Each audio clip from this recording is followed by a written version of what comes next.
collision with purpose, in pursuit of purpose.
Greetings, friends of the A Collision with Purpose movement. Welcome to the A Collision with Purpose podcast, Bridging Generations, Voices of Men in a Changing World. I'm Dr. Laxley Stephenson. This groundbreaking podcast delves into the multifaceted experiences of men across different generations. In an era where societal norms and expectations rapidly evolve, this show offers young and older men a unique platform to voice their challenges, triumphs, and perspectives. My name is Augusta Foster. I'm one of your co-hosts, and in each of these episodes, we aim to foster understanding, bridging the gap between generations and exploring themes of masculinity ranging from career dynamics to personal relationships. We bring these voices together in varied age groups to show things and shed light that we have far more in common than we have in difference, and we encourage open dialogue and mutual learning. We also look to bridge these generations together, whether it's a teenager grappling with pressures of social media, a senior reflecting on changing definitions of manhood. So in Bridging Generations, we're committed to uncovering real stories and men navigating the complexities of this ever-changing world. And tonight we're going to do today? I'm doing great. And tonight we're going to do exactly that. We're going to uncover a real story. We have a gentleman coming on, or a special guest, Pastor Robert Johnson. He'll be coming on later, and he's got some stuff to share with you. Some of the work he's been doing, and continue to do, and how he's living in his purpose. But before we even get there, Augusta, how was your weekend? How was your week? Or how's your week going? Because time is going by so fast. Today is what, March 21st? Today is March 21st, 2021.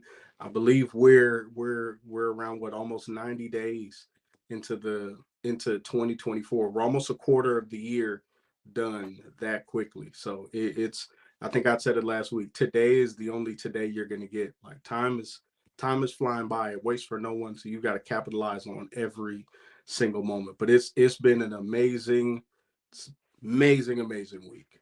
How about yourself, Doc? You said today is the only today you're going to get. This is it. Tomorrow is not promised. So you have to celebrate and work today, because this is the only one you're going to get. This is it. Wow. That's big stuff you're talking about there. And indeed, that is the case. You're so accurate in stating that. I've had a great week so far. First of all, I am just so thankful and grateful that I'm here. You know, there's so much. You know, with that, what else do I need, right? Right. Just right there alone. Just so grateful and thankful to be here. But on tonight, what is happening in this world? That is there any specific special topic, anything that came up that excited you, that caught your interest? I would still say, because we've been talking a lot about education, seeing a lot of the changes and shifts in colleges recently, but a lot of conversation in this past week has been chat about not necessarily just the academic side of college, but how Mhm. the athletic side has affected it. And a lot of coaches and personnel higher up who are not necessarily excited about the idea of certain groups of these student athletes who are being afforded the opportunity to, for some, really make generational wealth before achieving a college degree or before ever stepping foot on a professional basketball court, field, or other arena or avenue. So it's been an interesting weekend watching some of these dynamics play out where you have this cadre of really a lot of older generation of folk of a certain background not really looking forward or high on the idea of institutions allowing sports where the majority are young black men being able to kind of dictate their own terms. So it's Mhm. interesting to sit back and watch as conversations play out of people who traditionally have been the haves of society, specifically in this multi-billion-dollar field, which is called amateur athleticism, now where the labor force has much more to say. The people have a voice. These young men, we talk a lot about purpose. They operate and push to try to excel to get their families in better areas and get them out of poor situations. And now they're able to do this.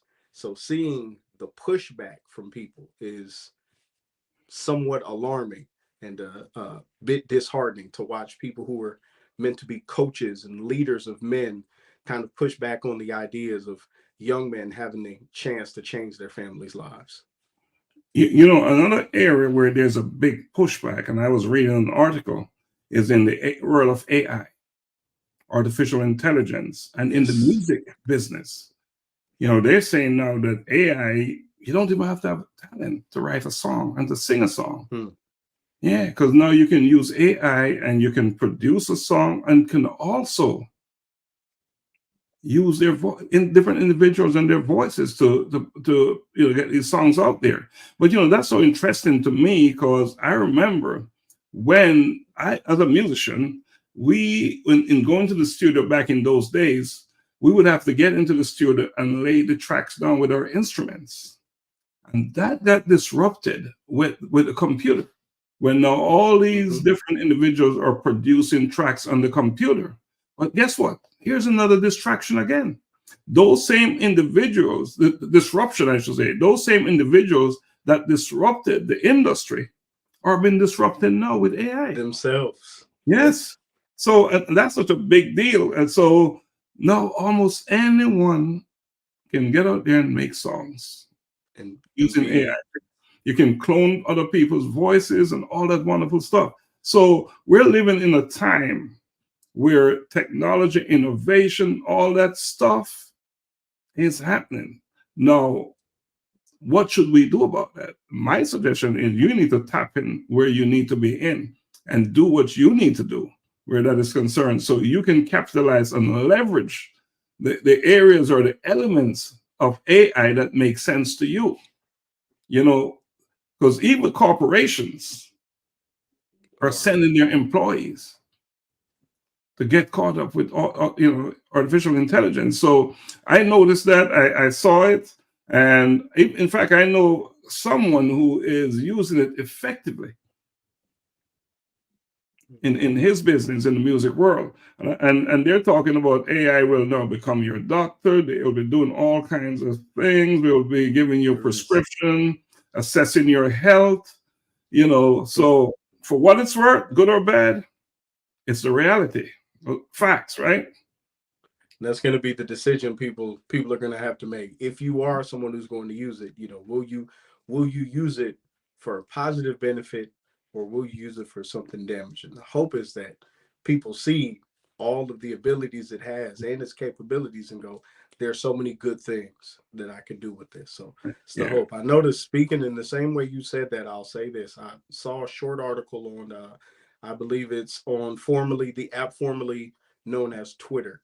Now it's called X. And they recently did a software update where now, before videos or articles or items or things with voices are posted, it requires you to click a box that states, this is created with real, authentic technology. Now, of course, I could think, most people could just click yes and it could be AI. But then, as somebody who, really studies a lot of laws, the first thing that went to my mind is, I wonder what kinds of terms and agreements you agreed to that said that you wouldn't do this, and now you just clicked yes. So it's an ever-changing world with ever-growing technology. And because of that, more reason why this platform is so important. Bridging generations, voices of men. And I should say that if you're watching, you will notice that two of our guest hosts are not on. Two down. One is he actually had a health-related issue. Just wish him the best of luck. We pray for him that he's back on his feet in no time. And Xavier, he's traveling outside the country. And I tell you, living in the United States, we have some things to be thankful for. He's in a place where the internet connectivity is not that good.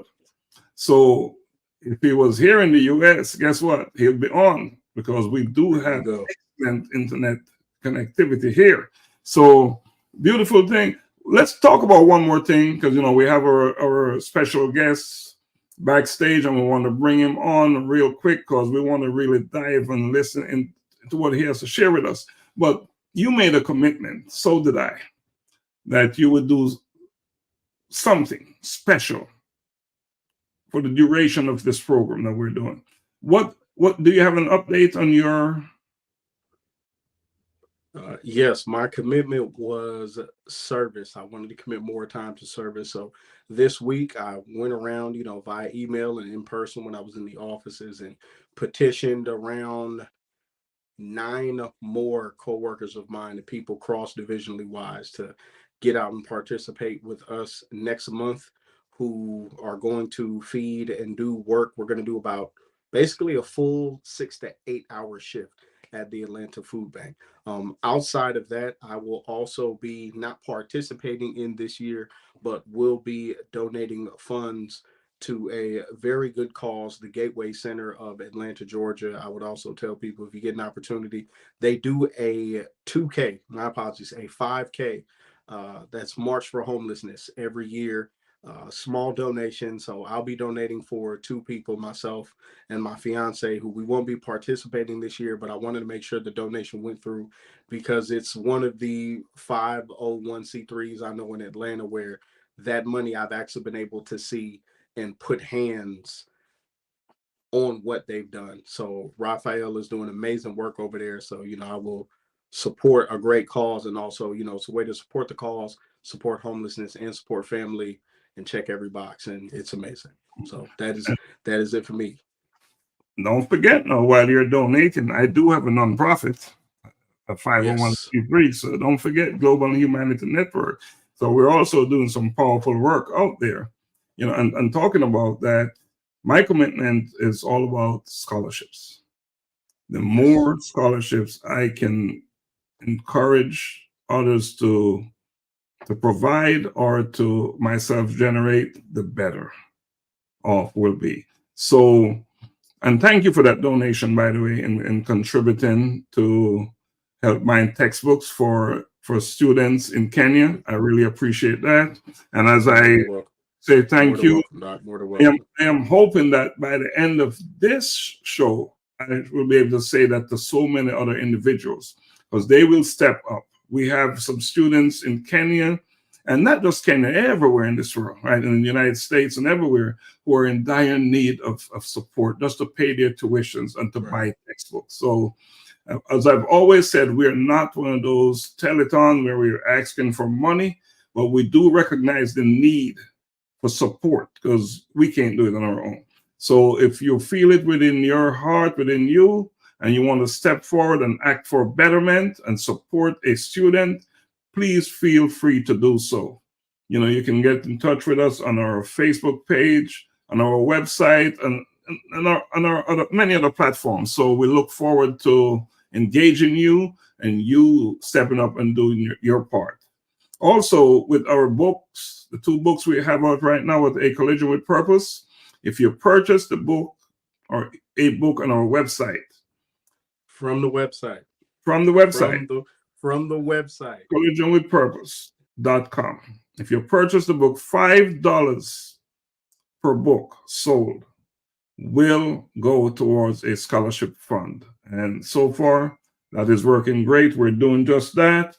So proud of the work that A Collision with Purpose, JHN, and all the other nonprofit agencies out there are doing. They're doing a great job. They are stepping in and doing their parts where governments tend to fail. And that's what we're supposed to do as citizens of this world. I think right now it's a good time to take a quick break and bring our special guest on right after the break.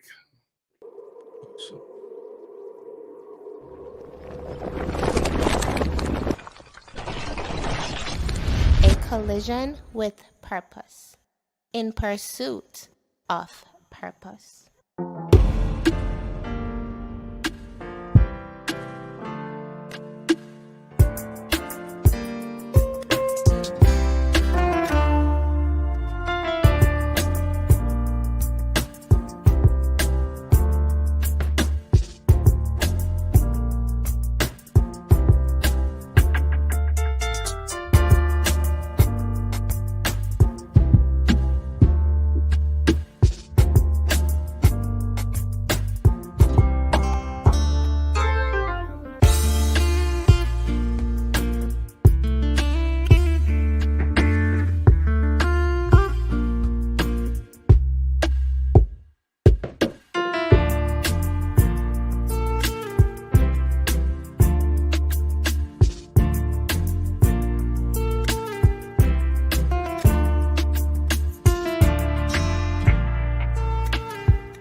Right, welcome back. Augusta, let us do your thing and introduce Pastor Rob. And before we bring him on, we want to give him that special drum roll, okay? So, but before we do that, just introduce him, please. So there was a lot that I read about him, and in seeing the details, not just being a pastor and his work on trade councils and him being really just like an overall entrepreneur and network master out of the Midwest, region my family is from. But the pastoral work and the community work hit really a lot for me. And I'm going to allow Pastor Johnson to come into this space, the masterful man from Ypsilanti, and tell some people more about himself. But he's highly decorated, educated, and effective in doing the work hands-on. So I want to give a welcome to Pastor Johnson. Let's give it a drum roll. Let's do the drum roll, the drum roll, the drum roll. There is the man right there, live and in person. Gentlemen, how's it going today? The zero there. Awesome. How are you doing? All is well, brother. Just enjoying your show. I was thinking the same thing about NIL. I heard you guys talking about that before I came on, and it's a real hot topic right now, and it's unfortunate. I'm with you, Augusta. The issue at specifically as it surrounds coaches not wanting children to the young adults to get their due. I mean, what happens if they break their leg or they sprain something and they never ever get a chance to go to the big leagues? And then here's the issue. I was looking at the young lady from Louisiana. I forget her name. She plays basketball there. She said that Reese. Yeah, yes, Reese. Reese. She said she makes more than the NBA players, WNBA Yeah. players. She's like, they gotta encourage me to come because right now I'm doing all 4 of my years. Yeah. I couldn't imagine telling an 18-year-old who has the opportunity to shift the trajectory of their family and to change their entire living situation, looking them in the face and telling them no. I'm just reminded by the Fab Five. I don't know if you know it, Augusta, because you're young, but Oh Fab no, Five yeah. were a basketball team in Michigan, and Chris Webber got in trouble because he received some basically NIL monies. So Mm-hmm. basically back then it was illegal, and then they tried to sanction him and all of this stuff. They didn't even I think they didn't even want to retire his jersey or something like that initially. Mm-hmm. But now they kind of, since they're doing NIL, they're pulling him back in and say, yeah, this is, and we knew what was happening back then. It just was the bigger schools had the money and the don't. They were called boosters back then. Right. And so, Right. yeah, And we that's knew. good. But anyway, I know we're here to talk about entrepreneurship. I don't want to sidetrack, but that's a big piece of it because if you're like Reese, she says she's making over $1 million a year just in NIL. Right. She's like, Yep. I'm not even Sounds. interested in going to the thing. So that's entrepreneurship, That's entrepreneur. coming out of Absolutely. Baltimore. Absolutely. Pastor Rob, you said that we're here to talk about entrepreneurship, but you're here Yes, to talk. sir. You're here to talk. Okay, cool. All right, let's talk. Yeah, Whatever it is we on just your lay heart, back, man. I mind. like it easy. You know what I'm saying? And so I was interested because one of the things that I was thinking about as I played basketball at the college, Washington Adventist University, and I would like to think from my high school, I probably was the first person who was recruited to play ball. I had an academic excellence, and I got scholarships that way too. But the brunt of it was 16,000 a year for playing basketball, and I was doing it for free in high school. Back Right. then in the '90s, 16,000, that was a whole lot of money. And so I just remember, we the first time we got our gym shoes. We walked in the gym and it was like a pile of boxes. We were like, oh, that's the whole team. No, that's just person A stuff. And this is Mm. person B stuff. And I was like, what? So I found my name and it like 10 or 15 pair of gym shoes, 20 or 30 outfits for joggers. Yeah. This was in the '90s. And I was like, most people didn't the basketball players, we didn't even have to buy any clothes anymore because it was so much of the clothes was right there with the basketball team. So we mostly wore joggers a lot of the time. And my mother is a fashionista, so she had me full when I got to college. You know what I mean? So, but it's just one of those things that I enjoy. But I really think, and I'm glad to see that the playing field is being leveled for our youth because I'm thinking about Michigan, right? The University of Michigan, great school. I love it. I'm a fan. But when we had COVID, they were like, we're not closing down because they hadn't been closed down for like 77 years, like not even for a snow day. That's Hmm. that's unseen in Michigan because we've had some stuff where it was over our head. They like, no, we're not closing. And so the state was like, well, we're gonna not give you your scholarship money. And guess what they said? They're like, well, we got 3 or 4 billion. We think that we can operate for another 250 years without you. And I said, what?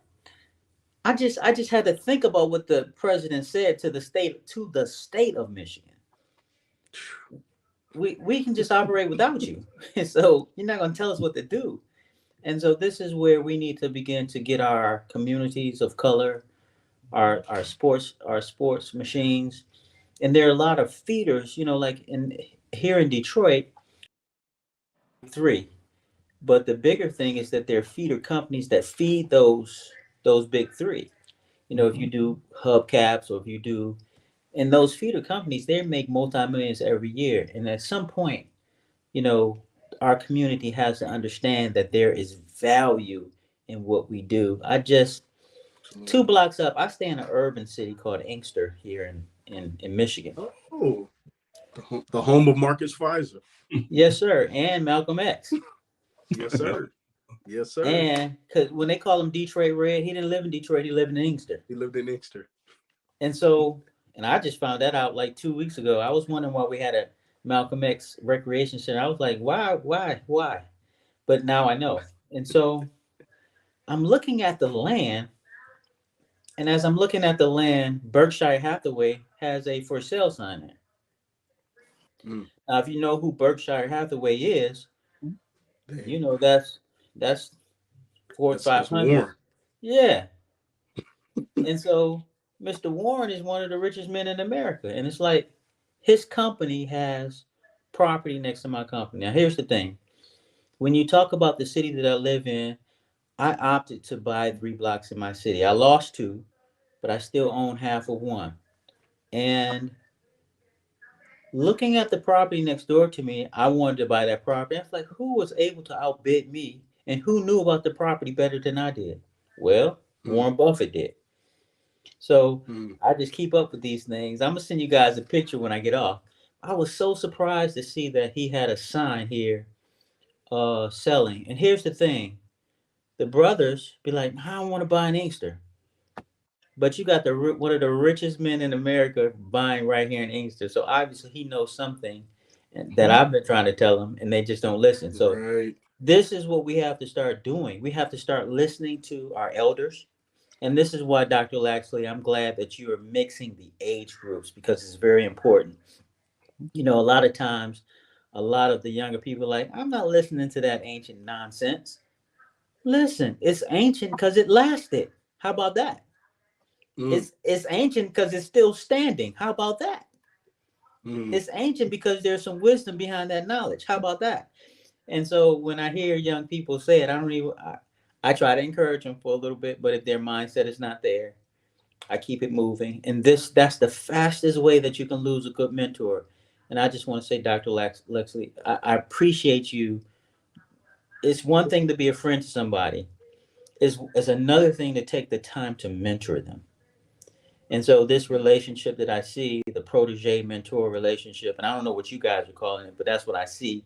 And that's the spirit that I felt when I was backstage. I appreciate that because a lot of times, we think that the essence of something becoming great is education, and it's not. It's actually wisdom. Because I know a lot of people who are educated, but they're not implementing what they need to do in order to make things work. And so that piece is magic. So, I don't want to take the whole floor. I kind of want to make sure I'm including everybody, because I can take over a whole podcast, but I just want to make sure I'm in the essence of what you guys are looking for, because I enjoy having a conversation. If you guys have questions or you want to lead a question in or something like that, I'm open to it. Pastor Rob, I watched your comments on a couple shows, and you said, finally, a show that makes sense. Yes. I really appreciate it when you said that, because we do really believe that this show makes a lot of sense. And this is something that's necessary.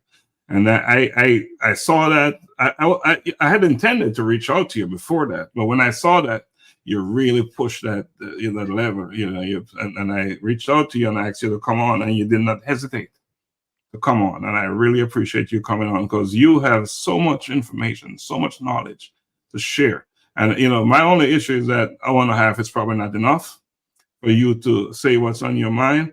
But you'll have your opportunity. This is your platform. This is your show tonight. That's awesome. And say whatever is on. So to kind of piggyback on what you're saying, when people ask me to do something at this level, I never say no, because the Lord has blessed me to be in a position where I can say yes, and that's the position. How can you be in a position to be blessed to say yes? Augusta, I heard you say earlier that you were volunteering with the food bank, I believe it was there in Atlanta. And so that means that in order for you to be in a position to volunteer, you have to be in a position to say yes. Right. That's important. That means that you have the acuity, you control your time, your money is budgeted, or at least you think that it's budgeted to this point, because we don't know what's going to happen with money in the next 5 minutes based on what's going on. Right. But there's some certainty on what's going on. And so I'm encouraged because that lets me know that this team has integrity as relates to the community. I'm always excited about what's going on in the community because for two reasons. You know, first, I heard you read a pastor. Well, that's just a title for me. You know, one of the things that I like about Kwame Kilpatrick, and the people don't talk about him much because he went to jail, but he said this one great thing, and I loved it when he said it. He said, don't let your title and position take you where your character can't keep you. Character can't. It's deep. And so the thought is, if your character can't keep you in that position, then you don't need to be in it. But a lot of people are seeking positions that their character can't keep them in that position. That's the first thing. But then they're outgunned in the position because their character is so gutty that when they get in the position, it exposes who they are.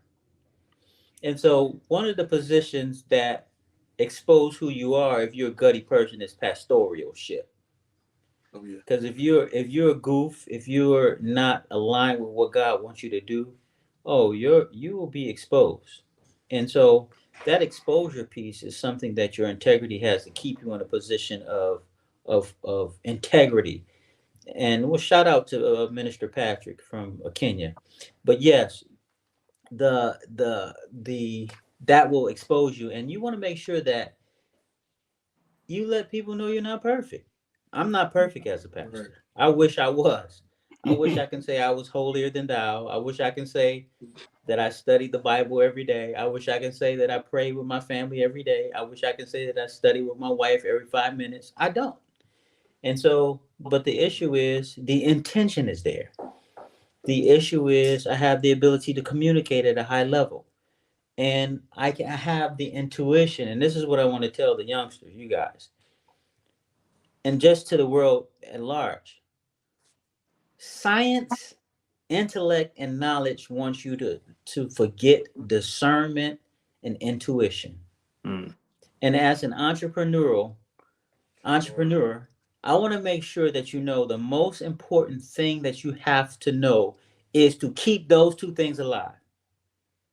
Having the spirit of discernment and keeping your intuition. Here's a prime example. I called my workers today. I run a construction company. I called my workers today. Just how you doing? How's the process going?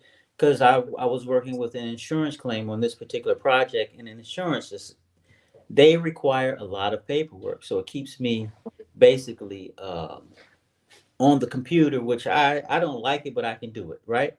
And so as I'm typing in the stuff, the client calls me, hey, where are you? I'm right here working on your contract. Oh, okay. Because they're waiting on you. Well, I'm wondering why my workers will be telling you that they're waiting on me instead of just calling me. And so I call them, everything's okay. So usually when that happens, a worker is running out of work or doesn't feel like doing work that day, and they just kind of want to lollygag. And the way that they lollygag, say, oh, I'm waiting on my boss to tell me what the next steps are. So I'm looking at my list and I'm saying, it's no way that they finished the list that I gave them that quick. So I'll let it ride through because I'm the type of person that I'll go check behind you and then go ask you for a report. And then you tell me what you did. I already know what you did because I can see it because I saw it and I have pictures of it, right? One of the things that happened was today, and a code enforcement officer came to the house. Like, why would a code enforcement officer come? Because one of my workers put trash in front of the house instead of putting it behind the house, which is on the note that I gave him. So I said, where did you put the trash? Well, I knew where he put the trash because I went and took pictures. As I was going to take pictures, guess who was there again? The code enforcement officer. Now, it was my intuition, and that's why I'm telling this story, and discernment that led me to go to the house to say, why would he, what? When I got to the place, the trash was out there. It was just looking crazy. I can't even say it any other different way. So I'm disappointed, but I interact with the code enforcement officer. He's like, sir, who are you? I'm the general contractor. Somebody said a code enforcement officer came by. He said, you just randomly came at sometime after 5. I think it was like 6:15. Sometime after 5 to check on trash. He said, no worries. I know that the trash will be taken care of. Now, it was only discernment and intuition that had me go to the spot. You see? To make sure to see how the trash looked, because I hadn't had a code enforcement violation before. It looked horrendous. It was organized, but it's not how I would have had my team put it out. Right. And so, then he had a conversation. Now the guy is parked on the grass also. So it's like the client's parked on the grass and there's trash out. And so I was very disappointed with the client because if you already know that we're going to move the trash tomorrow, why would you park on the grass unless you're trying to bring the code enforcement violation to your house? But I said, I tell this story to say, it's very important that we have that discernment and have that intuition, because those things are vital. I mean, the vitality of anything, specifically a business, has more to do with discernment and intuition than anything else. A client is not happy. You feel it first. You have the vibes in your spirit first. Don't wait till they come to you. Go say something to them. You know what I'm saying? Don't have them call the city and ask about your licenses and all that. Just go to them. Hey, what's going on? And most of the time, when the fact that I feel something's wrong, that's how I lead in. Oh, it's nothing wrong. Now, if it's that type of person, usually I have a way of breaking them down. Well, you can always talk to me. You can write me. You can text me. You can call me. I know you're busy. Well, I saw you on a podcast the other night. You said blah, blah, blah. Oh, so here's the thing. And this is the lead into being a spiritual person. The person was able to see me on the podcast, kind of like this, and notice that I said something that they did not agree with. And in essence of not agreeing with me, they were ready to fire me. Not because I was doing a bad job, but because of my position, my political understanding of why I think a thing is a thing. And so what do you mean? Now you guys I don't know what your political status is, but I'll share mine. So the guy asked me, what did I think make America great again stand for, right? And I was explaining what I thought it meant. So in America, there are two different countries. There's the United States of America, which is the de jure, the real country, the republic. And then there's the US, which is the de facto, which is actually a corporation. Most people don't know that, right? And so because of that, most of us are under what's called a citizenship jurisdiction, right? And so as they're under that citizenship jurisdiction, we're citizens and residents. That makes us residents as United States citizens, opposed to United States of America, the Republic Constitution. And most people don't know that. So when I hear "Make America Great Again," I think that they're saying we want to go back to being a republic where our vote actually counts. Now that's very important, because that means that we're a plebiscite. And what most people don't know, a plebiscite is when the actual votes are counted, and that vote is who decides who becomes the president of the United States, right? And so in America, and this is why I don't know why we were arguing about votes. Voters don't elect their people for the president. The electoral college does. College. And so most people, so we're talking about who got the vote and all of this. And at the end of the day, there's this electoral college. So now the question is, does the electoral college have to vote like the people voted? The answer to that is absolutely, positively no. Because there's been time where the president who to be had won the people's vote, but they didn't get the electoral college vote, and the opposite person won the election. We've had that happen at least 3 times in America. And so that's just when we were able to count it. We don't know if we are able to count it now because of the computer AI revolution. And Augusta, I heard you talk about AI. Listen, Dr. Laxley, my daughter's calling me because she's a singer. She sang with what's Whitney Houston's auntie? Dionne Warwick. She sang on a program with Dionne Warwick about 2.5, 3 years ago, just before COVID started. And she got a little public notoriety, and it kind of went to her head. Good. You know, you want to have some things go to your head if it gives you positive direction, right? And so she was setting a track this week, and the track was with AI, right? And this goes to right what you were saying, Augustus, because I had a personal experience. She said, Dad, they just came to me and said, if we use the track, that they're going to take 50% of my writing royalties. I said, what? So she said, yeah, they said we can use it for free, but they want 50% of the writing royalties, not 50% of the royalties from the music, but 50% of the writer's royalty. Now, if anybody knows anything about what's going on since Trump stepped out of office, one of the things that I like that he did was he did something called the Music Modernization Act. That particular act was an act that said that a person who goes on with a music company like Sony or Artista Records, they only have between 3 and 5 years, and I'm not sure how many years, I'm just giving an example, of owning somebody's masters. And then the masters are turned back over to that artist. And so now, if you know anything in the music industry, I heard you say you had to lay down tracks, Dr. Laxley. So that lets me know that you have time and grade in the industry. Anybody in the industry knows that it's been people who have been around for 40, 50 years and died, and they still don't own their masters.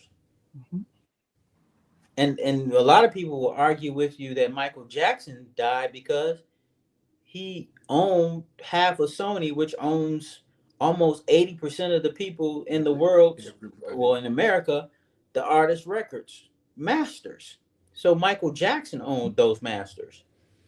And so as we begin to understand this whole thing, all of that masterial work is going to be given back to the people who don't own it. And so what does AI have to do now? What do they have to do now to stay alive? Because they've been like leeches, leeching off of people's work. Now they don't have the ability to do that. And so, entrepreneur, you guys have the brightest futures ever. Absolutely. But you got to know that, like you said, if you check the box, Augusta, what does that check mean? Yeah, it's called a cohesive, not a cohesive. It's a particular name of a contract where it's an unbalanced contract. And because it's unbalanced, you don't know that you're signing over your rights to obtain a privilege. One of those things is called a driver's license. Like you're actually giving away your right to travel with the privilege to drive. And so those are some of the things I like to talk about. But let's jump into a little piece about Pastor Rob, before you go there, let's introduce Rex, because he came on the screen and I don't want him to sit Rex. There. Yeah. Rex, just can you introduce yourself, please? You've been on before, and I know you've been sitting there for a while. And I just wanted you to say something, and we'll get back to Pastor Rob. Okay? Absolutely. First of all, I want to say Pastor, you've been dropping a lot of gems, a lot of games. I really appreciate that. And I'm blessed to be back here tonight with you guys. But I'm Rex Howard Jr., currently live in Houston, Texas. I'm a marriage and family therapist and a personal development coach. And yeah, that's kind of what I do and who I am. And I know, H-Town in the house. Yes, sir. and I know Ward Pastor 3. I used to own some property in Ward 3 close to downtown. Okay, that's amazing. In the 10 section where the 10 TIN, the 10 we built with 10 in that area because of the hurricanes. The hurricanes come through. And so I love the third ward. The Shipley's Donuts and Oh, yeah, that's my spot. And French's Chicken. Is French's still open down there? Yes, sir. Love it. I know that Houston is known for its restaurants, so I don't know if people still lining up to wait at French's. Are they still lining up to wait there? Yeah, I'm not sure. I've only been there once. Okay, yeah. We went to a Houston game, and the French's behind the Houston football stadium, right there. People just lined up all the time, you know. Okay. And Shipley's Donuts right across the street from that, actually. Yes, sir. And I actually used to own a restaurant there in Humboldt, Texas called Barbecues. 5% owner. We made a mistake though. We should have not come to Texas with a barbecue sauce that was wet. We should have came with a dry rub because you guys like dry rubs down there. Yeah. So I'm very familiar with the area. Sorry. And I was down there when the actual hurricane came through. Okay. So we were able to stay in the townhouse that's downtown in the third ward there. So that's amazing. Well, it's nice to meet you, my friend. And as far as it relates to being a counselor, that's actually what my degrees are in counseling. That's amazing. So I actually, when I came back to the Midwest here in Michigan, I was in Maryland for about 20 years. And I graduated with degrees in counseling, family counseling. Okay. And I was making about $69,000 a year just doing counseling, but I was the only brother in the building at any time. Yeah. And 9 times out of 10, I usually was the only guy. Yep. That's my situation right now. You see? And so anytime somebody kind of went crazy or needed to, back then we were able to do restraints. We don't do it now. But we had to take these restraining classes and techniques to de-escalate things. And one of the things that I hated was that I always had to be the person to kind of hold the child down or, make sure we put on the professional hold that we were taught to do in order to just let them de-escalate from the situation. My manager came to me one day. He said, I noticed that all of the children that are, in the thing, having issues, you're the person on the incident report, but they're not your clients. Why? Yeah. I'm saying because I'm being called from my office to go down to assist somebody else because they've activated and were able to de-escalate the matter with their client. And so I end up being the person because most of the people were like 5'2" and 5'4" and 5'5". I don't know if that's the issue with you, but that's how it is here. That was with my office, so I kind of know where you are, but I got burnt out from that. 100%. Okay. And how I got into building was a guy. His name was I forgot his name. The doctor of neurosurgery at Henry Ford Hospital. We were very interactive. I'd go to his house. It's like I need my kitchen done. They charged me $128,000. Well, at that time, my house was $128,000. I didn't have it was that was the value of my house, and so I was like, well, this guy is pretty decent. If he's getting a kitchen remodel for what my whole house is worth, right? And he's like, I'm looking for somebody. Well, I had a Home Depot. This is real talk. I had a Home Depot 1, 2, 3 book. And he's like, if you find somebody who can save me 20 or 25,000, I was like, that's me. I got the job. I'll take it. So I took the job. I renovated his kitchen to his liking, and I made profit $73,000, and I had 5 workers for 2.5 weeks. Wow. And guess what I said about counseling? Get that. I'm out of here. I'm out. I said I'm out. And so I made my year's salary in 2.5 weeks. I said, I'm out. And this was circa 2009, 2010. And so, this was the Obama years. So, you were encouraged from Obama being in office to kind of conquer the hill, right? And so I was like, this is my time. And so that's when I stepped away to being an entrepreneur, and I never turned back. Mhm. And it was just so much fun because uh, I did 2 more jobs that year for about the same amount. And I was like, well, should I take a vacation for 3 years? What should I do? But here's the thing. If you're not ready for success, and this is a notable moment here for the audience. If you're not ready for success, the things that you need to do to upgrade to the level that you just got to, you've got to make new investments. And I didn't know that. And so the tools that I had were DIY tools. So when I went to my next job, people look at my tools and like, boy, you joke. And so now I had to kind of now invest in tools that not only looked the part, but actually could get the job done. The work done. You see what I'm saying? And so here's to some of you out there in that entrepreneurial space. Listen, just because you know how to do the work don't mean that you have the tools to do the work. And you've got to do some investigation to actually understand the tools of that trade and that particular industry before you go bouncing out. Now listen, God bless me because God blessed me where I was in a space where I grew up in a family where my mother and father said to me at the age of 8, we'll give you anything that you want in the world. We'll buy it for you. I was like, yeah, I started making my list. I brought them the list. And then guess what they said to me? But you have to pay for half of it. So that changed the game for me because I was one of those kids. You buy me the shoes, I'm walking through the water in my shoes. I'm walking on the back of my shoes. I'm you feeling me? If they had mud on, I just put them in the. They can be new or old. If they had mud on, I just put them in the closet. Guess what happened when I brought my first pair Ewings, Patrick Ewings back then? Kept them clean. When I had to pay for half of them, yes, you're right, Augusta. I never walked on the back of the shoe again. I never walked through a puddle of water again. When somebody stepped on my shoe, I was ready to fight. Yes.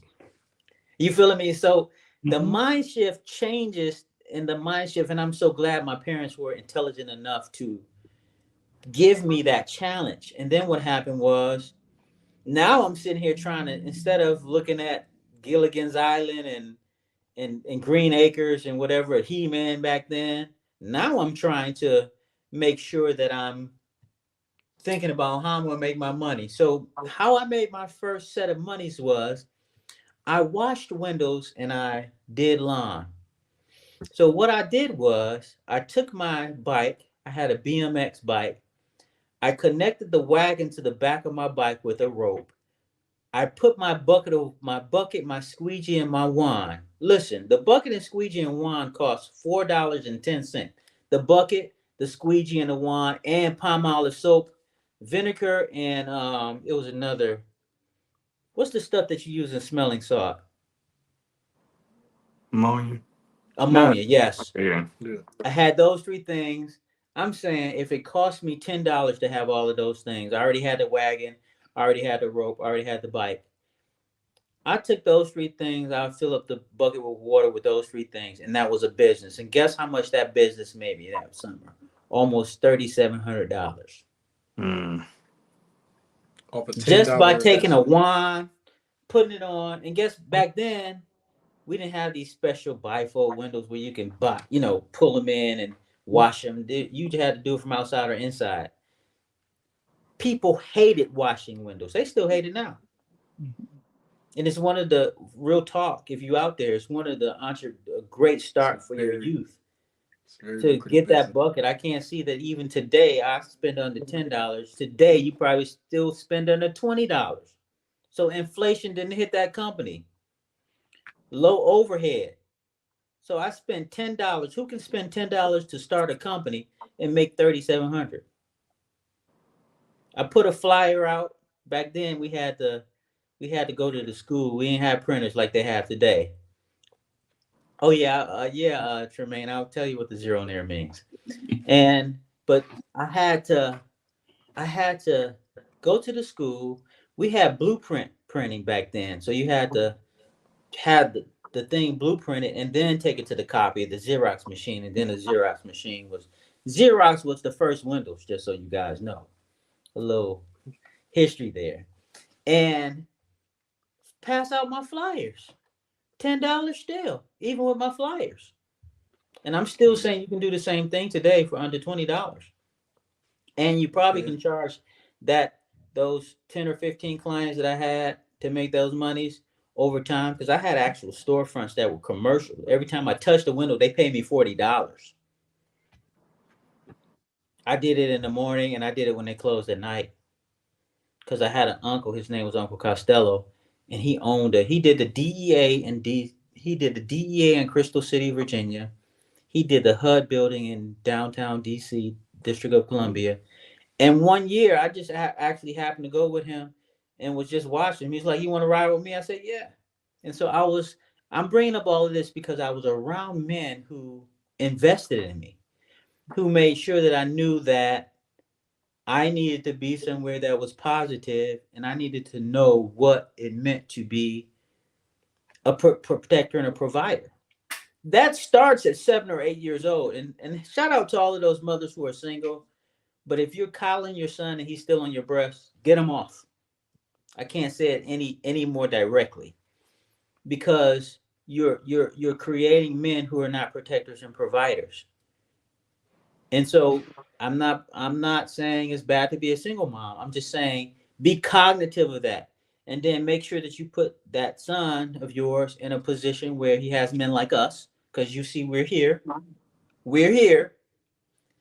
And making sure that you can get, because from Howard, from Augusta, from Dr. Lax, or myself, you can glean from us. And gleaning is one of the things that men enjoy. It makes our life. Listen, if we don't want to I don't want to go out there feeling like I gotta protect somebody. And for heaven's sakes, as you get better at being a businessman, the provider piece, it kind of it broadens. So that's kind of the piece. You had a Tamar Tremaine asked, what does a zero nair mean? That's a great question. So the zero nair is a social cognitive economic model. It's designed to combat and to neutralize capitalism.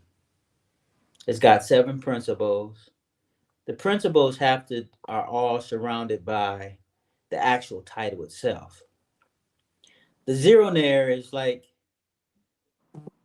what does it mean if we didn't need money?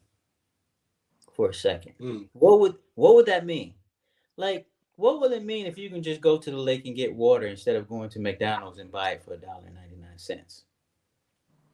Or what does it mean that if you can just go to your backyard and pick and milk a cow, or grab an egg from a chicken coop, or pull some broccoli up? What would that really mean to your budget? What would it mean to your budget if you said to somebody, "Hey, I got a chicken coop and you got cows. I'll trade you beef for milk. I'll trade you beef for eggs."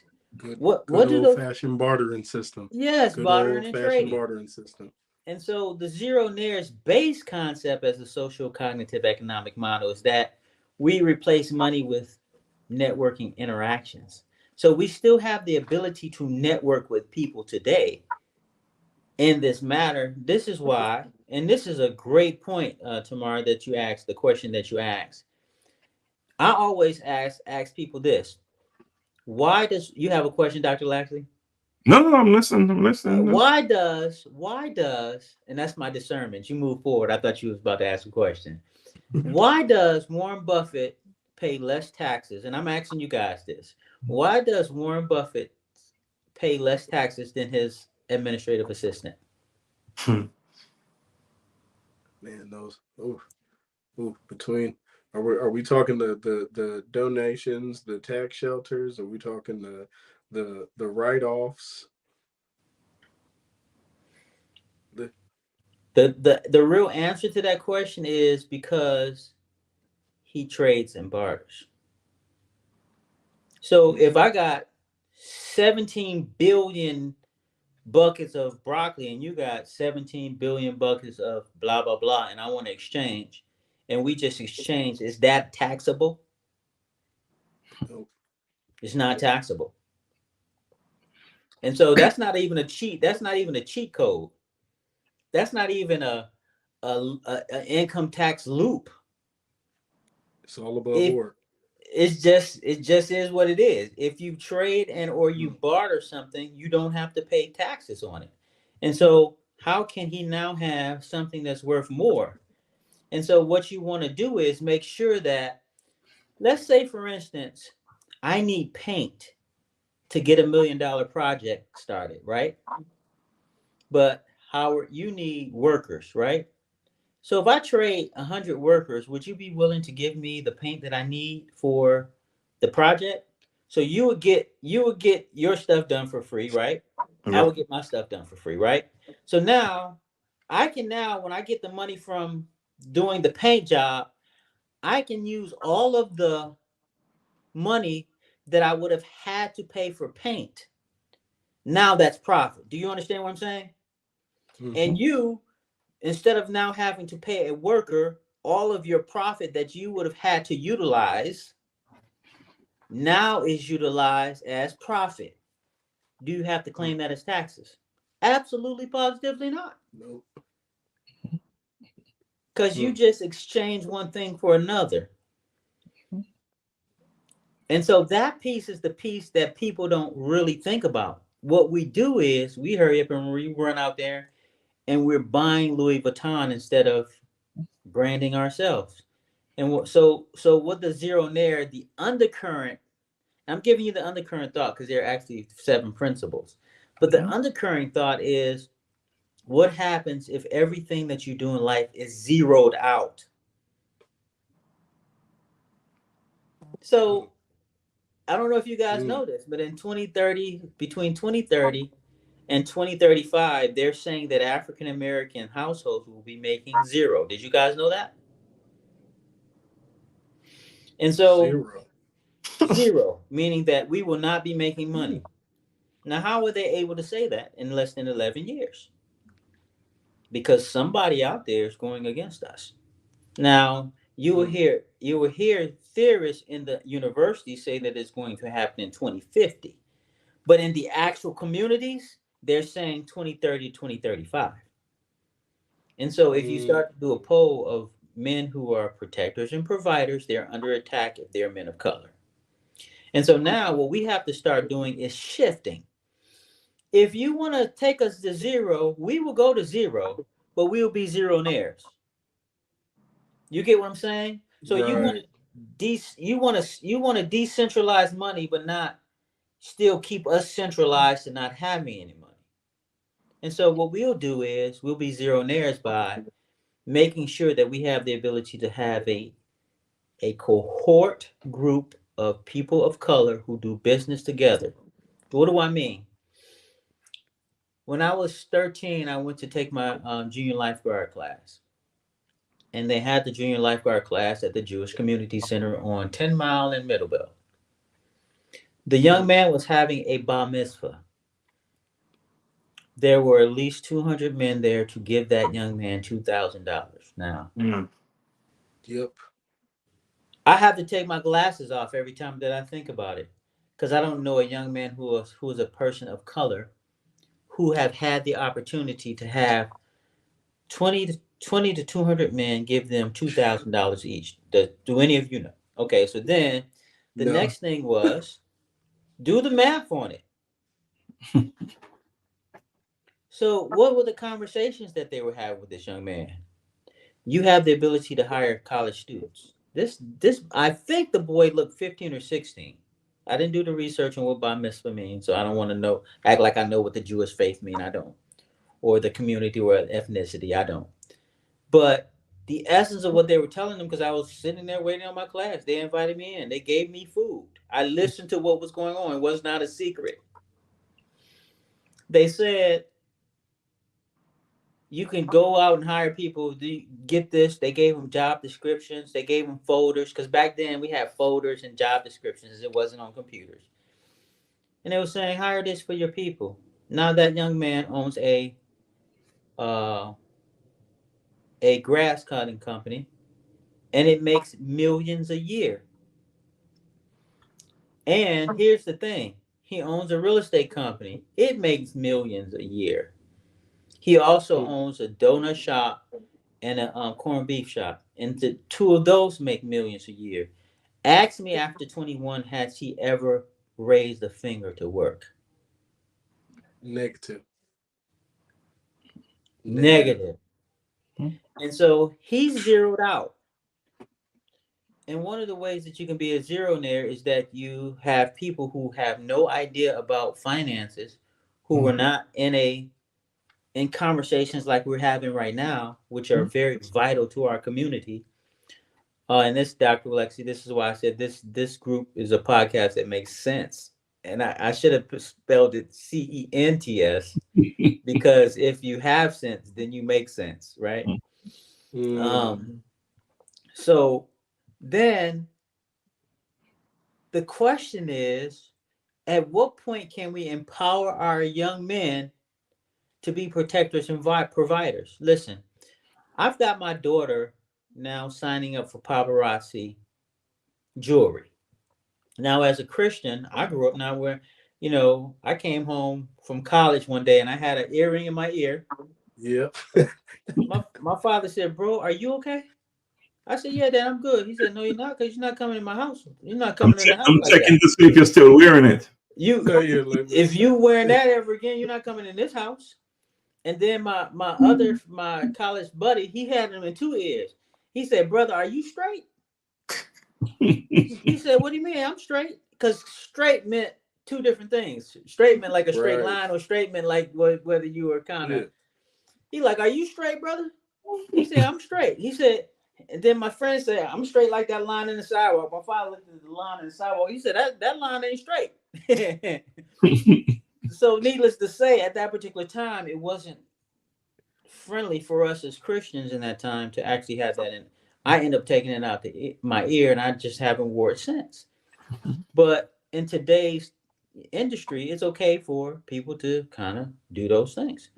As long as there's some modesty. That's what I teach, modesty, right? And so my daughter, for $99, she can have access to jewelry that costs, and she can sell for $5. And she can make up to $15,000 a year untaxed. Did you know the youth under the age of 18 can make $15,000 untaxed? Untaxed. So think about this. Let's do the math. If you start in the 8th grade, 9th grade, 10th grade, 11th grade, 12th grade, and we still talking about the zeronaire, by the way, tomorrow. If you multiply 15, right, times 5, right, we got 75,000 that you can have toward college that you never touched. Now, if you know about the Gerber plan, now you can also do another, I think it's 17,000 a year. So you're up to 150,000 just from, she's 8 years old. Now I gotta be a dad, girl dad, whatever it's called now. I don't like the term, but I gotta be a dad girl now. And what I'm gonna do is I'm gonna sit back and just be in the background while she's on the net selling jewelry. I said I want you to have a complimentary business with that. Why don't we get some silicone molds and sell soap? So now I'm giving her qualifications on what my expectations with her is. When my wife was smart enough at 2 to start teaching her phonics, and she was reading at 3. So guess what I did to augment what my wife did? Sweetie, I love to hear you read books. So guess what? Every day when I came home, I was so tired. But she said, "Dad, you want me to read you a book?" "Oh, I love it. I love to hear you read." Guess what? Every 5 minutes, she's bringing me books. So then I see her coming in the room. I'm talking on the phone.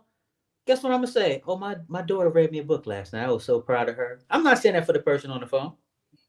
I'm saying that for my daughter. So my daughter hears it. She hears me talking. Guess what she got in her hand, and 3 minutes away later? So I'm talking. Oh, I gotta go. My daughter has a book, and I'm gonna let her read to me. So then the next day, my daughter's saying, "Dad, I read 4 books today." Dad, I'm like, "What? 4 books?" Dad, today I read 13 books. What? And so that's what we need. So now, guess what I'm gonna do with her with this business? I'm gonna stoke that same fire. Right. See, a lot of times we take these things and we try to gaslight people to be negative. Gaslighting is a good thing if used in a positive. Just like peer pressure can be bad peer pressure Or good peer pressure. Peer or pressure. good peer pressure, right? Talk about it. And so when you gaslight somebody, gaslighting can be bad or it can be good. So when I gaslight my daughter, guess what? It's for good intentions. It's for me to point her in the direction that she needs to go in so that I can get the desired outcome that I know she needs. Not that I need, that she needs. So I'm acting like I'm forgetting that I gotta pay the $99 for the paparazzi because I want her to come to me and say, when are we gonna get the thing? Because 6 years ago I brought her a piano and I can't get her on it. And I don't like to make investments that I don't get a return on, especially when you asked me for it and it wasn't in the budget. Right? And so thanks, Tamara. I appreciate it. And so that's the piece. And so I'm excited about these little small things. And so I'm saying to us, we've got to start gaslighting our youth in these type of matters so that they can begin to understand that there are expectations that they need to have from us, that it's not okay to be on the weekend sitting 18 hours in front of a PS5. Right. It's not okay to spend your my older daughter, she makes clothing for athletes on the software game that people are playing. I said, what? She said, yeah, Dad, I make about $600 or $700 every 4 or 5 days from selling clothes that I make electronically to those people who want their people on their games to look different than everybody else's people. I said, what? So I'm giving her high fives because she's able to do something that I think is equivalent to selling ice water to somebody in Antarctica, right? I think you would have to be in hell to get ice water, right? What should we selling some NFTs? Right. So it's like, and making money from it. Yes. And so I'm like, okay, so not only are they wasting your time, they're taking your resources, but you don't have a job at 15 or 14 because you're on a computer for 18 hours. So that means that they're taking your parents' jobs. And so I can tell you, there is no situation that I'm paying for. Okay, if somebody asks me for a birthday present and they get a Visa card and they take their Visa card and they pay for clothes, they may be able to get it that way. But outside of that, issues like you're not coming to me and asking me, can you buy me clothes for my video game person? It's not happening. Now, what I will tell you is, if you need clothes to go out there for your lawn care service, I'll make sure you get some Dick's shorts or shirts or a belt or something that's going to support you doing that business. And I'm saying to our parents who are listening to this, listen, if you're investing in nonsense like that, you're starving the other piece of it. So you're feeding one area of it and you're starving the other area of it. And eventually it's going to catch up with you, because if you're not saving properly, if you don't have a arsenal of money put up, at some point it's going to catch up with you because inflation is coming. So I want to kind of open up the thing and see if you guys have any questions, because I can I think before we go there, I think we want to take a quick break and come back, and we'll talk about, you talk about making money, but we also want to talk about the importance of saving money as well. Yeah. So let's take a quick break, and we'll open up some questions and get you to talk a little bit about the significance and importance of doing something with that money that you're making. All right. Blessings from Jamaica. This is Sheila Topstar. Tonight I will be performing one of my latest singles, entitled Far. Yeah. Now, this song is a reflection of my life. However, I believe that this song can also be a reflection of your life. Enjoy. Far me I come from, I me know where me I go. Far me I come from, I me know where me I go. Me see the aim, me I navigate to success. Working smart, no rest. Me I see the progress. Want to achieve, so me give it my best. Me I do my thing now, watch no one else. Some of them must be thought they were my friends. Smile with me, but I meet them against them. Want to set up my life and my journey end. Know me I am far, born as a winner, me no know about failure. Have to make it big, have to make it major. Stacking up the currency paper. Far me I come from, I me know where me I go. Far me I come from, I me know where me I go. Now last me way now, cause me know where me I go. Far me I come from, I me know where me I go. Me know me I go, cause me know me I come from. Where me I come from, dark like dungeon. Some say me not go nowhere, that's my assumption. But mine I kill them, so them brain function. Far me I come from, me not turn back. Overcome me struggles, me no want it come back. Judas them a fight me, Mortal Kombat. Them full up of jealousy and judge, I no love that. Know me I aim for top star cat, never fear no danger. Have to make it big, have to make it major. Stacking up the currency paper.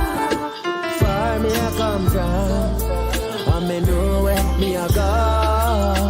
Far me I come from, and me know where me I go. Now last me way now, cause me know where me I go. Far me I come from, I me know where me I go. Learn a lot along the way. Sorry for mark a dog, them bite anyways. Me know the pain me get betrayed. Me conquer emotion, use a split and pave the way. Calm me mind and relax. Me nah go worry, a guide nah fear. Them set the goose, we set the date and the chops. Trying to get me in a trouble with the cops still. You know me I am far, born as a winner, me don't know about failure. Have to make it big, have to make it major. Stacking up the currency paper. Far me I come from.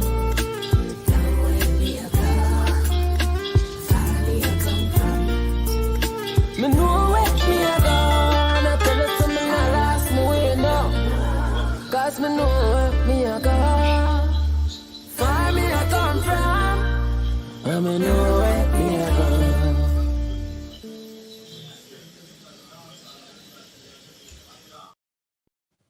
Right. Welcome back. Welcome back.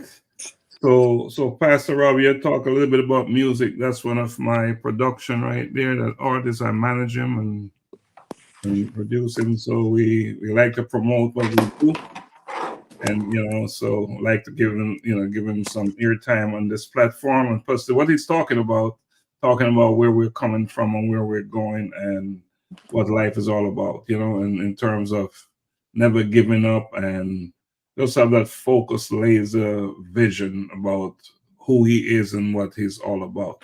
So, gentlemen, we've been, our listeners, we've been talking to Pastor Rob, and he's been teaching about some powerful stuff, via Zeronair and all kinds of good things that he's been sharing with us about how to be a good parent and be that parent who is, aware and not just a parent, but to play that role in your child's life and be present all the time and not be the parent who is just existing, but to be present, to be active and doing what a good parent should do.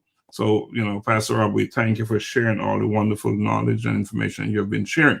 I know Tremaine said you're teaching, and indeed that's what you're doing, teaching. So you talk a lot about making money, but isn't there another element, another component? Because lots of people, you see it with athletes, they made so much money, but yet at the end of the day, they end up bellied up. So, what are some of the tools or ways what can you share with our listeners regarding how to keep their money and let their monies work for them? So you have to understand the system of money, right?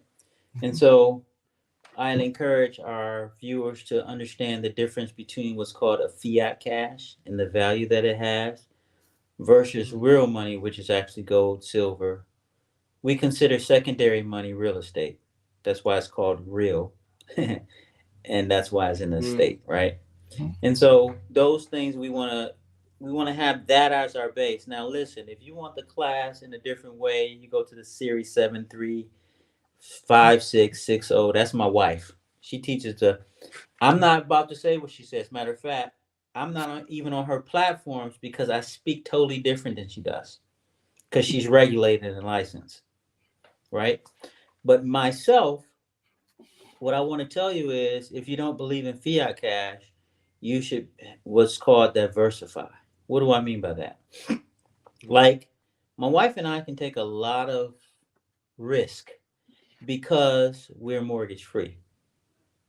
Why are we mortgage free? Because we chose to downsize, understanding that the two of us wanted to be entrepreneurs. If something happens with both of us at the same time, like COVID, it happened for about 3.5 years. We got through it with no issues because we owned our house outright. And so the first thing that I want to be able to say is make sure that your base is free. That's why I'm the zeronaire. Now, you might like, well, Rob, you're a builder. You can build a house. Listen, one of the things that you know about a person who does the job, they don't want to do it when they come home. So you have to know that my wife, I have way more things to do in my house to build and to fix on than I do with my clients. Because when I get home, I don't want to do any of these things. But I say all that to say that one of the things that you can invest in is a land bank home. Land bank homes should be your first option to be a person to put yourself in a position of freedom, because if you get a land bank home, like in the Midwest, you can get a land bank home from $1,000 to $5,000, right? And you put another 35 to 40,000 into it by hiring somebody like me, and you've got a house that's worth 180 to 280 to 180 to $380,000 worth in value. But you can pay $40,000 to $50,000 off in 4 years. And so that puts you in a position of freedom. So people ask me, why is your company so important? And why is it thriving during COVID? Why is it thriving when we're having down times? Because I can take risks that other people can't take. Because I don't have the risks I don't have the liabilities that other people have. I can tell my wife to stay at home. Now she's a PhD candidate. So it doesn't, she doesn't have to go back to school if she don't want to. She don't even have to work if she don't want to. She does. But that's not something that I depend on from her. Everything that she does it on her own, for instance, right? Why is that important? Dr. Laxley asked me, saving. Well, I want to bring up, what is it? Can you guys just check it for me? I think it's Matthew 25:14. I think it's the story of the talents. And in the story of the talent, God gives to the person, he gives one guy 5 talents. Now, talents in that time meant money. Yep. All right. And so, not talents in terms of gifts, which is really what he's talking about, but they're interchangeable, right? And so he gives 5 talents, he gives 2 talents, and he gives 1 talent, right?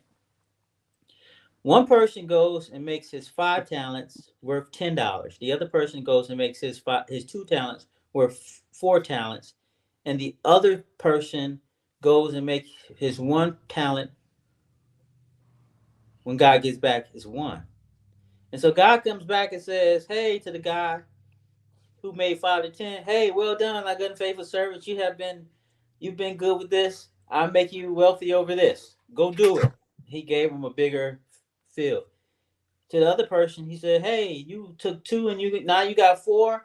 oh, go, you well done, our good and faithful servant. But to the person who he says, I put my talent in the sand so that when you come back, that it will be okay. And God said, what?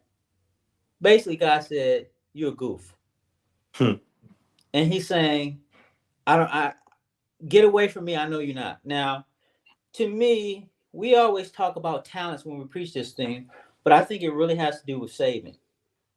Because when you put your money in a regular savings account, it does not really accrue anything. And in this particular text, to me, it's saying you're putting your money in a savings account, and the savings account is not doing anything for you. So God is saying to those people who are putting their money in savings, you're goofs.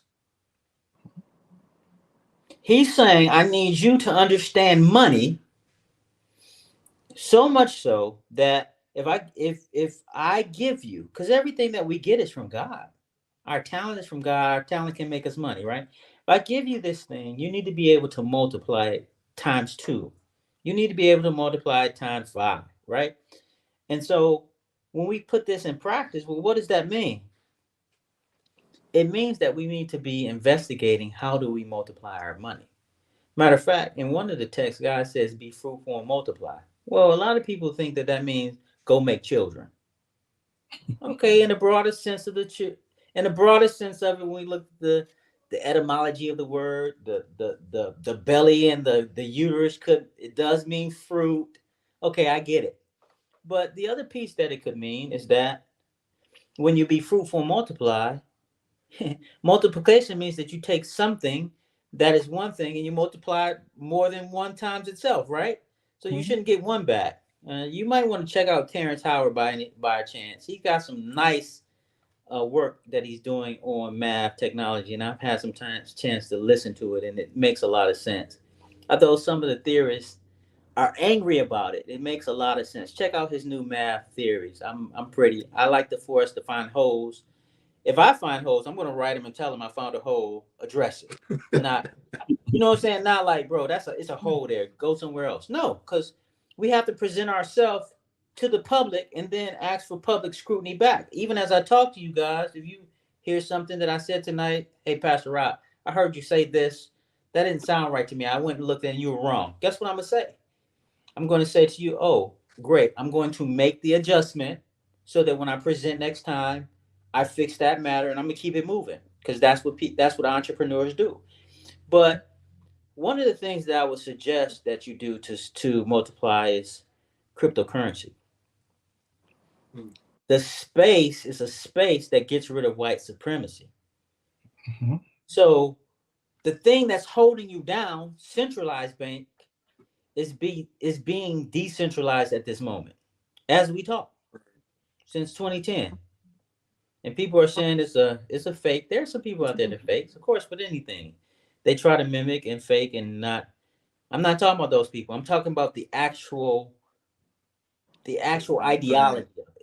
So the ideology of, and I think I heard you guys talking about it last week or a week before.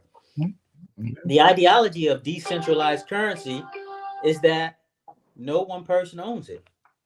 Your wallet takes the place of a bank teller. Right? Your electronic wallet takes the place of a bank teller. The blockchain technology takes the place of the technology that the bank has. So there's no need for a bank. That's why Bank of America and Chases are closing down right now.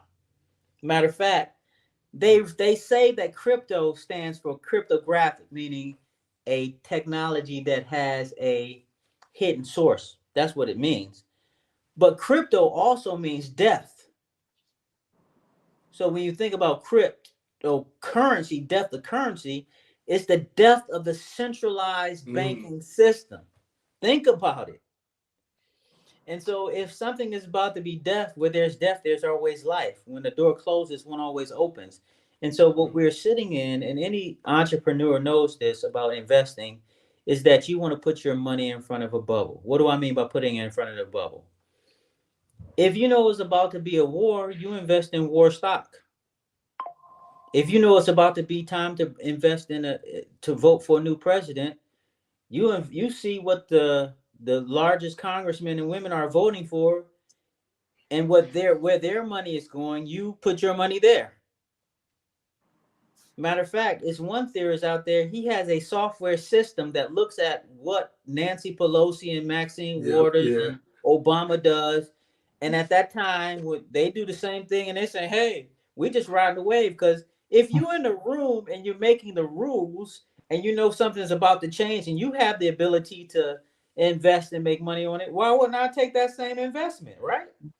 Exactly. So those are some smart things to do. But back to the crypto part.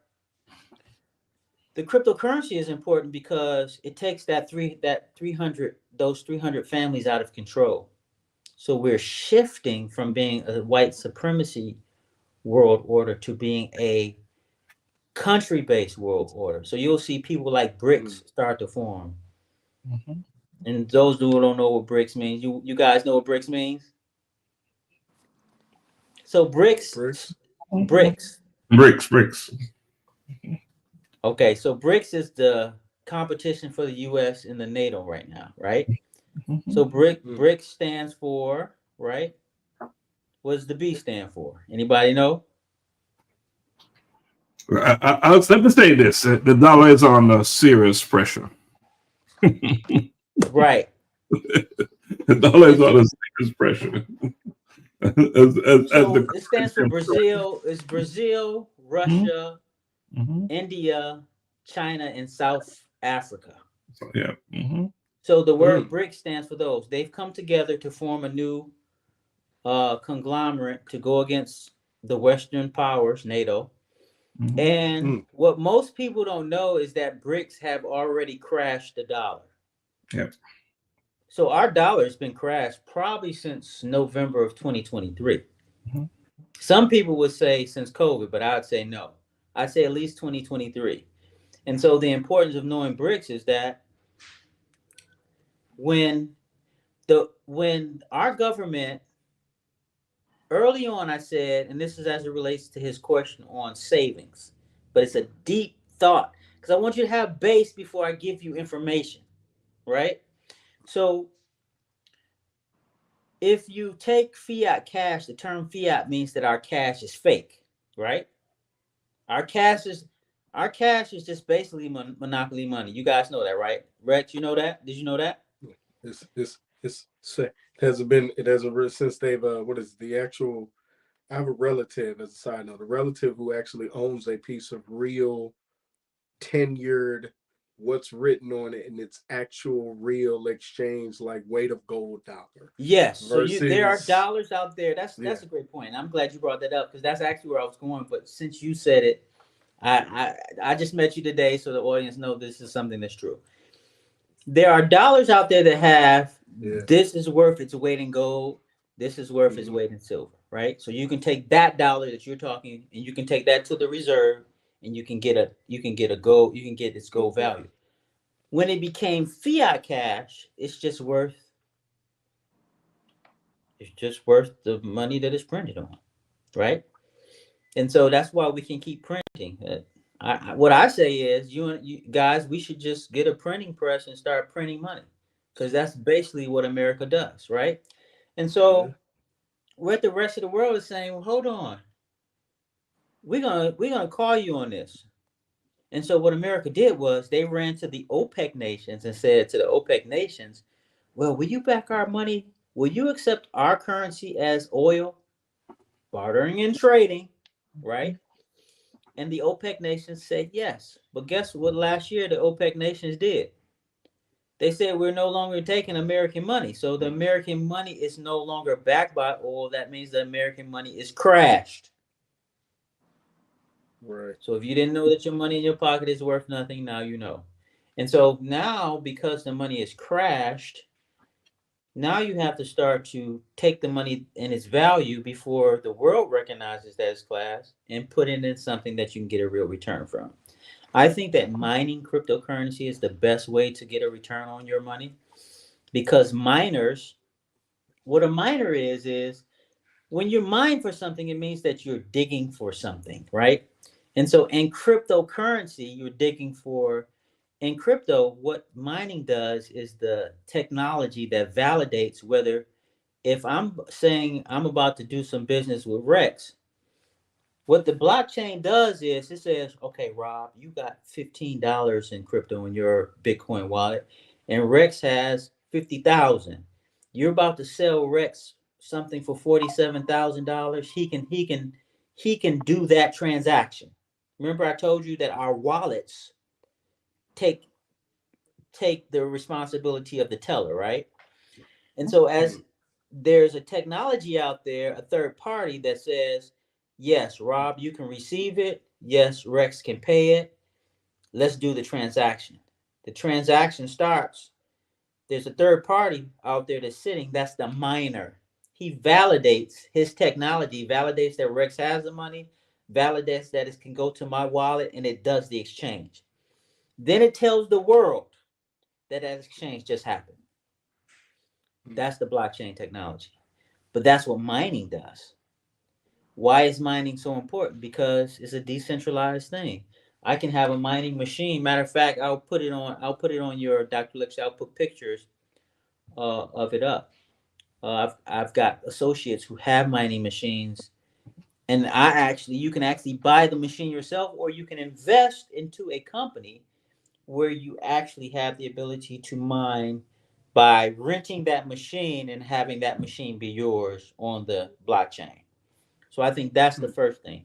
The second thing I think is, how do you become a miner? Is it what gas does? Yes. Yes, it is what gas does. Mining is another term for gas in the cryptocurrency space. Yes. Great question. You're asking great questions tonight. And so the other thing that you can do is you can invest in real estate. One of the best things that I think, the best in real estate investment right now, money for money, is to put about $35,000 to $35,000 down on a duplex. Because if you stay in one of them, you can rent the other three out. And usually one of those are able to pay for your whole mortgage. The other two you are able to use that what's called passive income. One of the ways that you want to save is you want to create a space so that you have passive income or residual income. So those are the two ways that I would do it. Now, some people say, well, Rob, how do I do it? Most people don't know that, like in the Midwest, we have $25,000 down on your new home. Don't go buy a new home with that. Buy a duplex. Buy a quad, not a duplex, a quadplex, a fourplex is what I meant to say. I'm glad I came back to that thought. Mm-hmm. Because the fourplex, a quad is a fourplex, a house that has 4 condominiums in it or 4 homes in it, gives you the ability to make sure that you have the opportunity to make money without having to do anything. And so in this case, you can be like me.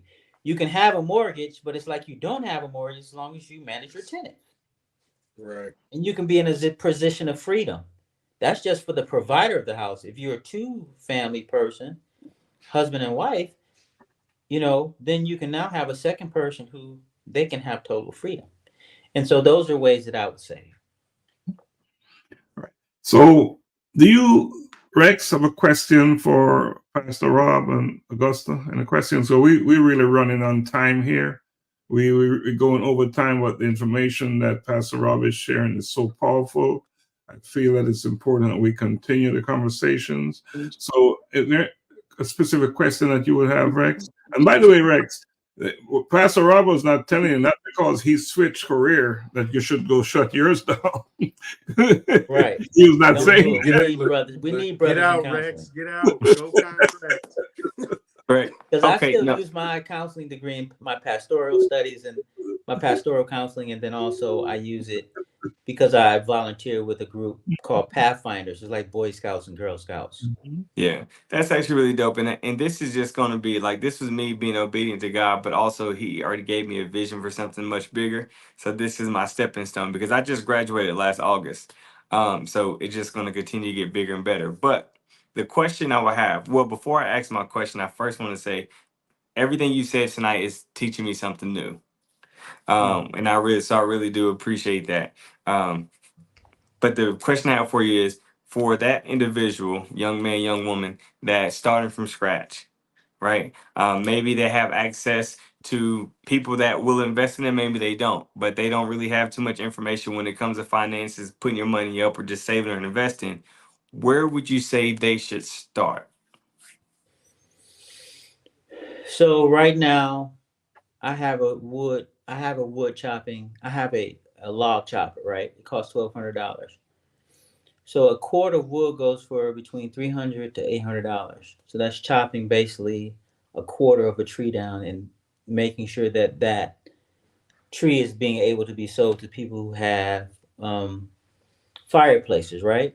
They're in the south and where it's hot, they're in the north where it's cold, right? I say that because I want to tell you that I still do side hustles. Now, when I need a break from everything that I do that's high pressure, guess what I'm doing? I'm chopping wood. I'm not chopping wood because I want to make money. I'm chopping wood because I need a break from everything else I do. But I'm making money when I'm chopping wood. And so I'm saying to you, you can make my Facebook known or my number known to the world, that you can call me and I'll be able to tell you 1,000 things that you can do as a side hustle. That if you're just sitting and watching TV, there is a side hustle you can do. If you're paraplegic, there is a side hustle that you can do to make money. And so I can tell you about that, and I can connect you to groups, and I can teach you how to find the groups. Then the other thing is trading. One of the things that I do very well is I trade. So I'll go to Craigslist, and then I'll go to different states and different cities, and I'll go under for sale, and there's a barter. There's a tag that says barter. I'll push that tag, and it'll say, I want to trade this Harley motorcycle for this trailer. I want to trade this blah, blah, blah for this. The other thing is you can find people who will be willing to take what you want to have to trade for something else. So what I did was, to answer your question in a complex way, I took some videography stuff that somebody was throwing away on the corner, and I took it because I saw value in it. I traded it for 2 Cannondale bicycles because the person had the camera that fit that stuff. I put it on a barter. I said, I'll take whatever you have. They gave me, I'll give you 2 Cannondales. I didn't even know Cannondales were. Cannondales are some of the expensive money bikes that you can buy, right? Yeah. So they were worth $2,200 per bike. I was like, bro, I just bought a car. But he's like, nah, these bikes, but I'll give you both of these because that particular lens, it was called a fly lens. It's like literally this big, and it can get that angle and that angle over there. He said this one alone is just, the guy was so excited, I just gave him all of the stuff. I got 2 Cannondales. I traded the 2 Cannondales for 2 riding moors. I traded 2 riding moors for a 20-footer trailer. The guy said he wanted to have a 20-foot trailer to take his thing. So I spent $280 driving from Michigan to Wisconsin. I traded the thing for a drop top car. This is all truth. My old business partner can tell you because she followed me to that thing so that I can drive the car back, right? Because I had to drive my truck up there to drop the trailer off. And at the end of the day, there's a huge demand. You know you're gonna have to come back on. For sure, I look forward to it. I've been told, bring him back on, so. Anyway, sure, go ahead. Your take. So, as I'm driving this drop top car back, I sold the car for $10,000. Off the base of free camera equipment from the corner and $280 worth of gas. What is the return? And my wife, before she was my wife, she was like, who are you talking to? I'm like, I'm doing trade. She's like, you ain't doing trade. Then she came with me one time. We picked up an 18-piece table set. The wife wanted the 18-piece table set, but she did not want it anymore. She wanted to downsize. I had one that I had just got from a client for free. So I turned a free piece of property into an 18-piecer. And so if you don't have any money, trade. That's good. I like that. I love that. Let's trade. That's real. Let's trade. You know, Pastor Rob, you keep saying your wife. Do you mind saying who your wife is? So 'Cause if you don't know my life, the world famous Lexi Worldwide Johnson, she's a missionary. She does a lot of mission trips to Africa. They call her Lexi Johnson. I think she might have even been on this show before. she's been on this show. She was at our event. We That's honored right. her. She's an We award. honored She her, got an award from you. and she is in the book, A Collision with Purpose in Pursuit How of about Purpose. that? I forgot about that. Most Yes, definitely. I so forgot about that. I just wanted you to say it. So you keep saying your wife, and I know she's very I keep, familiar I, to you this know, show. so most platforms I'm on, my wife is not a part of Mhm. because we're kind of in the opposite worlds, and so it's very rare that we bump into heads. But she's like the superstar on this platform. She's in the book, so excuse me. You know what I'm saying? But so shout out to my wife. I'm very proud of her and her accolades, especially the networks that she have and the people who she strategically become a part in their lives. And I think you guys did a great time and had a great time in Kenya. So much so that you're going back again this year, correct? Absolutely. I Going look back, forward to that, and I'll make sure that you get a $40 donation from me before you go. I will be calling you. So, but yeah, and I'm excited about that. But one of the things that she's, besides a world speaker, besides a missionary, she teach people how to have their own mission fields, and that's important because a lot of time people just want to hold on to people. No, we want to teach you and then let you loose and do your thing how the Lord has whatever the Lord has for you to collide with your purpose with, right? Because that collision is important. So Absolutely. Augusta, do you have a question for Pastor? Man, I got no questions. I'm gonna talk to Rob offline about this land bank situation. We could you got to do it, brother, because we to gonna the talk. We listeners, gonna listen. talk. They're in every city most of the time, but even just showing you how to get your own property and be mortgage free, and or getting out of your $380,000 mortgage and getting into a quadplex so you can become a millionaire in 5 years, opposed to being a slave for 30. Important, because we're trying to get the Mercedes Benz parked with the picket fence house, and that's not really the first step. The first step really is to be an owner of apartment complex. And it's easier to do that than it is with something called a DCSR loan. Write it down, study it. That's when your credit don't matter and you get a loan just based on what the property is valued at. That's a gem right there. DCSR loan. Write that down. Yep. We look. Rex, you wrote that down too, right? You got to. Come on. I was like, Yeah. Yep. I just want to make a point, and Pastor Rob, what about this platform, Bridging Generation? Are we doing that now? That's the most, I think, particularly for people of color, that's the most important thing that we need to do, because we see it in other cultures, but we don't see it in ours. And our youth think that they're taught in school to despise the fact that they're people of age. Like, that's old. Yeah, it's old because it's got value, because it exists. Right. But you're saying it's old as if it doesn't have any value, because that's what they're teaching our youth in school now. The compulsory education system teaches them that. That is what they want them to believe, right? That's it.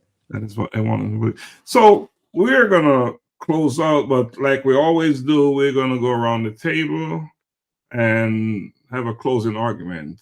Rex, do you want to go first, please? Will you? No. Let me pass on going first so I can understand what you're talking about. That's right. You've been on before, so you're not really a regular. Yeah. So let's do it with Augusta. Amazing show. I don't have a lot to say. All I'll say is I learned a lot today, and it's always a win when you could learn. You know, I'm from California, so I got to say it's always a win when you can learn from the OGs, real people who have real insight.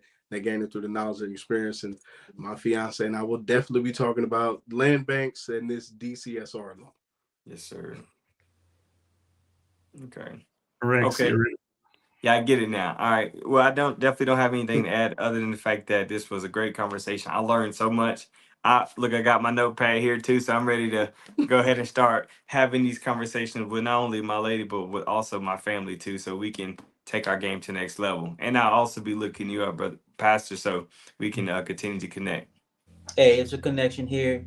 It's much love, so stay there. You know what I'm Yes, saying? sir. I'm available. And Rex, don't forget the video. This is a video. It's been recorded, so you can do the replay and play it over and play it over. So Okay, you have full access. Pastor Rob. One of the things that I want to say is that this week I noticed that my sister, she has some ailments, right? My older sister, and our family is not close enough. And so one of the things I did was have my technological savvy youth in my family put us in a group together so we can just say hello. So we can just schedule a time, 30 minutes to just see each other's face because we're moving so fast. They're in DC, Virginia, Michigan, Texas. And so we've been kind of separated. And my thought is the same thing that I'm telling you guys tonight. If I were to ask my family those things, they would know it. And so I want to make sure that I'm out here blessing the world. Why can't I bless my own family this way? Especially even though they're extended, they're still my family. Why should somebody be telling them, oh, I saw your uncle on blah, blah, blah? No, they should be able to say, I saw my uncle this week. And so that's the fundamental shift that I'm changing in my life. Not just my nuclear family, but my extended family. They will have that same access to me. And I will make sure they know the things that I know. Because what does it gain a man if he get the whole world, but he lose his own soul, right? Mhm. Doesn't make any sense. So that's my argument for today. I so appreciate that. You hit a home run with me when you say family and having that conversation, because every single Saturday at 8 a.m. in the morning, we make a phone call in my family, and we could have 6, 7, 8 of us on, and we're talking about whatever comes up. We talk about it, and we've been doing that now for, oh my goodness, for so long. In my family, sisters, brothers, cousins, name it. We come on and we just talk. We just talk about situation, things happening in the family, how we can support each other. So that is, for me, you just hit a home run when you said that. And sometimes we talk from 8 till 1, till 2. It's important.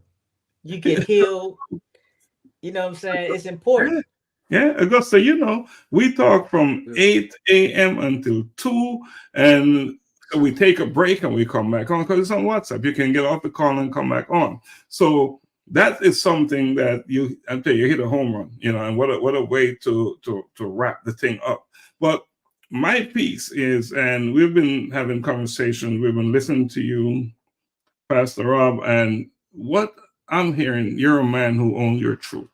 You know your truth. You know who you are. So I just want to say something about that, right? That owning your truth is sometimes can be a challenging path. It requires courage, vulnerability, and an unwavering belief in oneself. But let us all imagine the freedom that comes from shedding the weight of expectation, from breaking free of the chains that binds us to conformity. So I suggest that as we journey together in this fleeting moment, let us ask ourselves, are we merely actors on the stage of life, or are we the courageous playwrights of our own destiny? And I will say this, the choice is ours to make. So let's make the right choice.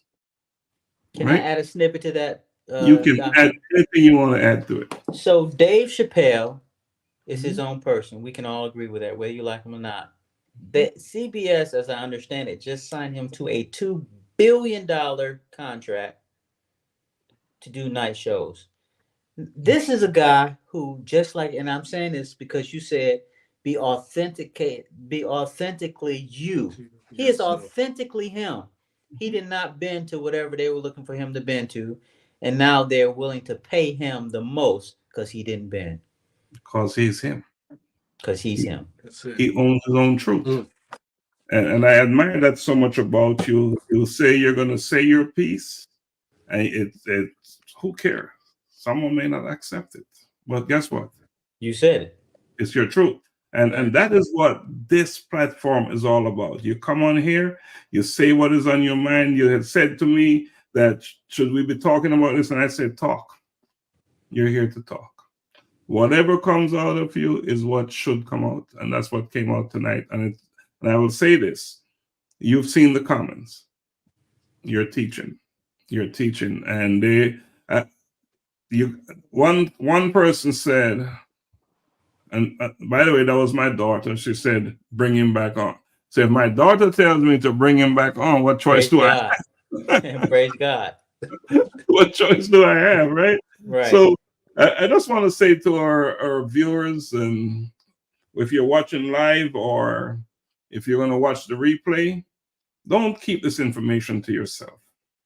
Spread it, share it. Share it. You can share it now or you can share it later, but this is not something. Don't act like a lake. Be a river and let the information flow through you. You flow with it and you disseminate it to wherever the river is running. So in closing, anyone else want to say something? I thought I heard somebody jump up. We're open to say what is on your mind. So in closing, I want to say thank you to all those who joined us tonight and those who will join us on the replay, and just wish you just prosperity in all things that you do. So blessings always. I'm going to ask the guests to hang on backstage where we'll drop this off. Donna, can you close it out, please?